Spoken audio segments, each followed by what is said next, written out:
Timorous and Mistrust.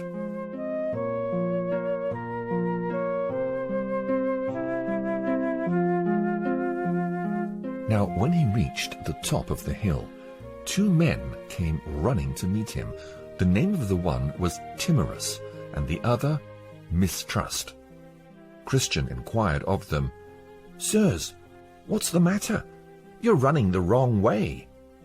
Timorous answered, "We were going to the celestial city, but the further we go, the more dangers we meet with. Therefore we've turned around and are going back." "Yes," said Mistrust, "for there were lions just ahead of us on the path, and we did not know if they were asleep or awake. We were terrified that they would tear us to pieces." Then Christian said, "You frighten me. But where shall I flee to be safe? If I go back to my own country, which shall be destroyed by fire and brimstone, I will certainly perish there. I shall only be safe if I can reach the celestial city. I must venture onward. To go back is nothing but death. To go forward is fear of death and everlasting life beyond it. Therefore, I must surely go forward." So Mistrust and Timorous ran down the hill, and Christian continued on the difficult way. Thinking of what he'd heard from the men, he felt in his bosom for his scroll, that he might read from it and be comforted, but he could not find it. Christian was then in great distress, and did not know what to do, for the scroll was his pass into the celestial city. Therefore he was fearful and bewildered, not knowing what to do. At last he remembered that he had slept at the arbor on the side of the steep hill. Falling down upon his knees, he asked God's forgiveness for his foolish act, and then went back to look for his scroll. Who can sufficiently set forth the sorrow of a Christian's heart as he went back? Sometimes he sighed, sometimes he wept, and often he rebuked himself for being so foolish as to fall asleep in that arbor, which was only erected for a little refreshment for weary pilgrims.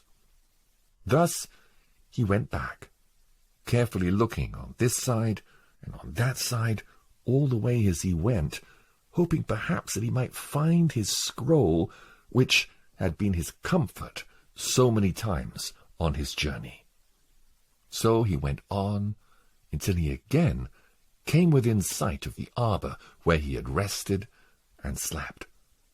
But that sight only increased his sorrow by bringing his folly of sleeping once again into his mind.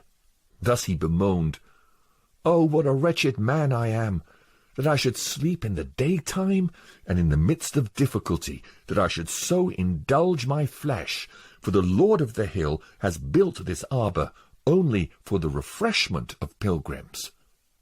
How many steps have I taken in vain? Thus it happened to Israel for their sin.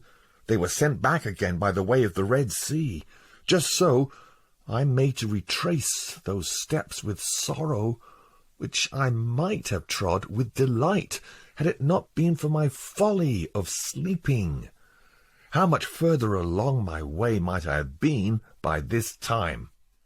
But I had to tread these steps 3 times, which I only needed to have trod but once. Yes, now I must journey in the dark of night, for the daylight is almost gone. Oh, that I'd not slept!" Reaching the arbor, he sat down and wept. Then, looking around sorrowfully under the bench, he spotted his scroll. With trembling and haste, he snatched it up and put it into his bosom. None can tell how joyful he then was, for this scroll was the assurance of his salvation and his pass to the celestial city. Therefore he secured it in his bosom, gave thanks to God for directing his eye to the place where it had fallen, and with joys and tears resumed his journey. Oh, How carefully now did he go up the rest of the hill. Yet, before he reached the top, the sun had gone down, and this made Christian again recall the folly of his sleeping in the arbour. Thus once more he began to reprove himself. "Oh, you sinful sleep! Now I must journey on in the dark and hear the frightful noises of the night creatures." Just then he remembered the report that Mistrust and Timorous warned him of, how they were frightened with the sight of the lions. Then Christian thought to himself, "These beasts roam in the night for their prey, and if I should encounter them in the dark, how could I overcome them? How could I escape from being torn to pieces?" Thus Christian went on his way. But while he was thus bemoaning his difficult situation, he lifted up his eyes, and behold, there was a very stately palace directly ahead. The name of the palace was Beautiful.